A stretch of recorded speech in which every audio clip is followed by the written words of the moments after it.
നമസ്കാരം. Raf talk ഫുട്ബോളിലേക്ക് അവർക്കും സ്വാഗതം. അൽ തവൂണിനെതിരെ അൽ നസർ ഇന്നലെ അലവാൽ പാർക്കിൽ വിജയിച്ച് കയറുമ്പോൾ അൽ ദോസരിയുടെ ഓൺ ഗോളാണ് അൽ നസറിനെ വിജയത്തിലേക്ക് കൊണ്ടുപോയത്. പക്ഷേ ആ ഗോളിന് കാരണമായത് സാദിയോ മാനയുടെ മനോഹരമായൊരു ക്രോസ് ആയിരുന്നു.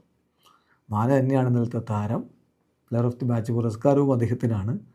ഈ വിജയിച്ചോടുകൂടി ഇപ്പോൾ രണ്ടാം സ്ഥാനം 17 കളി 40 പോയിൻറ്റുമായിട്ട് അൽ നസർ നിൽക്കുന്നു. 17 കളി 45 പോയിൻറ്റുമായിട്ട് അൽ ഹിലാൽ ഒന്നാമതാണ്. മൂന്നാമതുള്ള അൽ അഹ്ലി സൗദിക്കും 17 കളി 40 പോയിൻ്റാണ്. നാലാമതുള്ള അൽ ഖാദിസിയയ്ക്ക് 17 കളി 49 പോയിൻ്റാണ്. അൽ നസറിൻ്റെ മുന്നിൽ കാര്യങ്ങൾ അത്ര എളുപ്പമല്ല, ശുഭകരമല്ല എന്നർത്ഥം. പക്ഷേ വലിയ ശുഭപ്രതീക്ഷ ഇപ്പോഴും വെച്ച് പുലർത്തുന്നുണ്ട് ക്രിസ്ത്യാനോ റൊണാൾഡോ എന്ന് വേണം പറയാൻ. CR7 കളിക്ക് ശേഷം പ്രതികരിച്ചിരിക്കുന്നത് step by step, full focus on our objective എന്നാണ്. നമ്മുടെ ലക്ഷ്യത്തിലാണ് പൂർണ്ണമായിട്ടുള്ള ശ്രദ്ധയും കേന്ദ്രീകരിച്ചിരിക്കുന്നത്, ഫോക്കസും കേന്ദ്രീകരിച്ചിരിക്കുന്നത്. സ്റ്റെപ്പ് ബൈ സ്റ്റെപ്പ് നമ്മളതിലേക്ക് എത്തുമെന്നുള്ളൊരു പ്രതീക്ഷ അദ്ദേഹം കൊടുക്കുന്നുണ്ട്.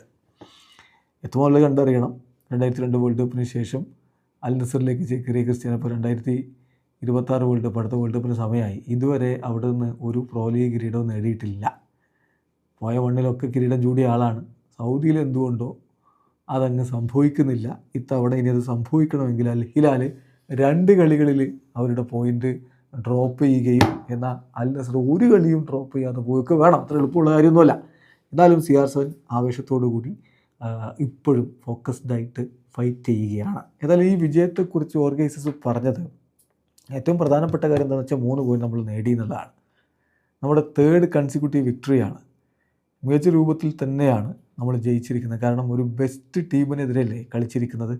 സ്ട്രോങ് പെർഫോമൻസ് ആണ് നമ്മുടെ ഡിഫൻസിൽ. പ്രത്യേകിച്ചും പ്ലേയേഴ്സിന് ഞാൻ തീർച്ചയായിട്ടും അഭിനന്ദനങ്ങൾ നേരുന്നു. ആരാധകർക്ക് വിജയം സമർപ്പിക്കുന്നു. അതോടൊപ്പം തന്നെ ഇപ്പോൾ ഈ ടീമിൻ്റെ കാര്യത്തിൽ ടീം ഇമ്പ്രൂവ് ആയിട്ടുണ്ട്.